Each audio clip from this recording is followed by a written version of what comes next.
ત્રણ ફિલ્મોના box office કલેક્શનની વાત કરવી છે. મકર સંક્રાંતિનો તહેવાર તો પૂરો થઈ ગયો અને રજાઓ પૂરી થઈ ગઈ છે, વર્કિંગ ડે શરૂ થઈ ગયા છે અને ફિલ્મોના કલેક્શનમાં ધરખમ ઘટાડો આવ્યો છે. કેટલો ઘટાડો કઈ ફિલ્મમાં આવ્યો છે, કેટલું ટોટલ કલેક્શન થયું છે? ત્રણ ફિલ્મો, વંદે ભારત વાયા યુએસએ, બિચારો બેચલર, જય કનૈયા લાલ કી, ત્રણેય ફિલ્મોમાં જબરજસ્ત ઘટાડો આવ્યો છે. બિચારો બેચલર 2025માં આપણને છે ને આખું વર્ષ મલ્હારભાઈ એન્ટરટેનમેન્ટ કર્યા, ખૂબ સરસ સરસ ફિલ્મો આપી, કલેક્શન પણ ખૂબ જબરજસ્ત હતા. વર્ષ પૂરું થયું અને મલ્હારભાઈએ આપણને વંદે ભારત વાયા યુએસએ આપી, જેનું કલેક્શન 1 કરોડ પણ ના થયું. ટોટલ ગ્રોસ તમને કહું તો 69 લાખ રૂપિયા છે અને ટોટલ નેટ તમને કહું તો 58 લાખ છે. થોડો ઘણો આંકડો આમ તેમ છે પણ વધારે નથી. અને હવે આ ફિલ્મ લગભગ ગુજરાતમાંથી નીકળી ગઈ છે. એટલે હવે આ ફિલ્મનું કલેક્શન તમને કહું ને તો 70 લાખ રૂપિયા ગ્રોસ છે.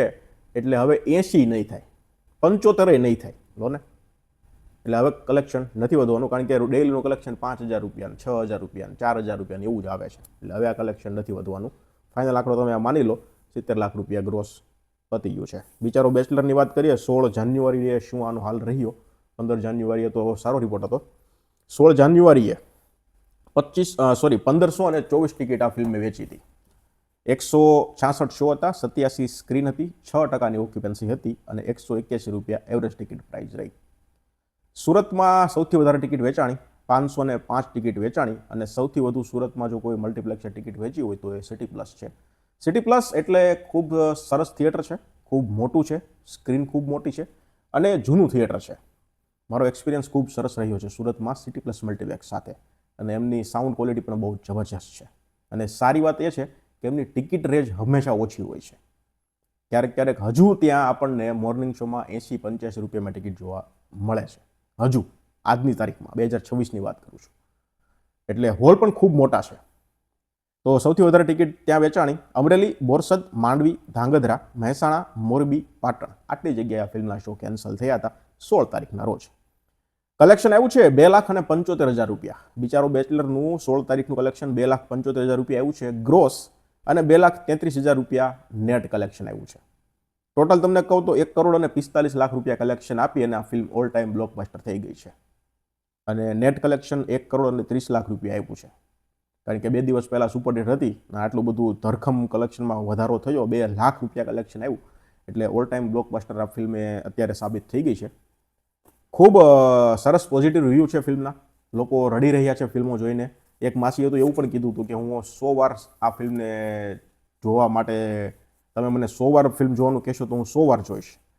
તો ઘણા ખૂબ સરસ પોઝિટિવ સોશિયલ મીડિયામાં ફિલ્મના રિવ્યૂ આવી રહ્યા છે અને લોકો જેવા રિવ્યૂ રિએક્શન આપી રહ્યા છે એવું જ ફિલ્મનું કલેક્શન પણ આપી રહ્યા છે. કારણ કે 10-15 દિવસની અંદર, કેટલા દિવસ થયા છે, 15 દિવસની અંદર આ ફિલ્મ ઓલ ટાઈમ બ્લોકબસ્ટર થઈ અને આટલું બધું આપણને કલેક્શન આપ્યું છે. લોકોના રિએક્શન રિવ્યૂ જોઈને આનંદ થાય છે. જય કનૈયા લાલ કી 8 દિવસ થયા છે અને આ ફિલ્મનું કલેક્શન છે એ પણ અત્યારે ખૂબ જ નોંધપાત્ર ઘટાડા સાથે 4815 ટિકિટ વેચી હતી. 2 શો ફિલિંગ ફાસ્ટ હતા, 3 શો હાઉસફુલ હતા. 194 સ્ક્રીનમાં આ ફિલ્મ ચાલી હતી, 41 સિટીમાં ચાલી હતી, 200 રૂપિયા એવરેજ ટિકિટ પ્રાઇસ હતી, 356 શો હતા અને 8% ઓક્યુપન્સી હતી. સૌથી વધારે ટિકિટ વેચનાર તો કે મુંબઈ, 1274 ટિકિટ મુંબઈમાં વેચાણી હતી અને રાજનસે સૌથી વધારે ટિકિટ વેચી હતી, 573 ટિકિટ રાજનસે વેચી હતી. ગુજરાતમાં 331 શો અને મહારાષ્ટ્રમાં 25 શો આ રીતે હતા. ગુજરાતમાં 6% ઓક્યુપન્સી ચાલી અને મહારાષ્ટ્રમાં સારી હતી, 20% ઓક્યુપન્સી. સૌથી વધારે ઓક્યુપન્સી જો કોઈ રહી ને તો જુનાગઢમાં, કેટલી? 66.7% ઓક્યુપન્સી. એના પછી નવસારી આવે છે 35% ઓક્યુપન્સી, એના પછી મુંબઈ આવે છે 21% ઓક્યુપન્સી. કલેક્શનમાં ઘટાડો થયો છે, સિંગલ ડિજિટમાં કલેક્શન આવ્યું છે. 9 લાખ રૂપિયાનું કલેક્શન છે અને નેટ આવ્યું છે 8 લાખ રૂપિયા. 9,62,000 રૂપિયા ગ્રોસ છે, નેટ છે 8,15,000 રૂપિયા. ટોટલ કલેક્શન તમને કહું તો ગ્રોસ થઈ ગયું છે 2,45 લાખ અને નેટ થઈ ગયું છે 2,08 લાખ. એટલે 8 દિવસમાં કલેક્શન તો ખૂબ સરસ કર્યું કહેવાય. અને ઉપરથી આ રજાનો માહોલ હજુ પૂરો થયો છે, ત્યાં ફરીવાર વીકેન્ડ આવી ગયો. એટલે આ વીકેન્ડમાં પણ હજી આ ફિલ્મનું કલેક્શન વધવાનું છે તો 100%ની વાત છે. એટલે ખૂબ સરસ ફિલ્મનું કલેક્શન થયું છે. આ રીતનો માહોલ રહ્યો છે ત્રણેય ફિલ્મોનો. હવે વંદે ભારત વાય યુએસએનું કલેક્શનનો રિપોર્ટ નહીં આવે, બિચારો બેચલર છે એનો આવશે. જય કન્યા લાલકી, અને શુક્રવારના દિવસે હજી ઘણી બીજી ગુજરાતી ફિલ્મો આવી છે, એનો પણ આપણે ટ્રાય કરીશું. લાલોની બહુ ડિમાન્ડ છે બધાની, લાલો લાલો લાલો લાલો, પણ લાલામાં એવું છે કે હિન્દી લેંગ્વેજના ફક્ત 3 શહેરોના જ મારી પાસે 3 રાજ્યોના જ કલેક્શન આવે છે, એટલા માટે હું શેર નથી કરતો. ફૂલ રિપોર્ટ આવશે તો પછી હું ટ્રાય કરીશ, નકર એવી ટ્રાય કરીશ કે ઇન્સ્ટાગ્રામમાં રીલ થ્રુ તમને જે શહેરોના રિપોર્ટ છે એ તમને હું આપું. ધન્યવાદ.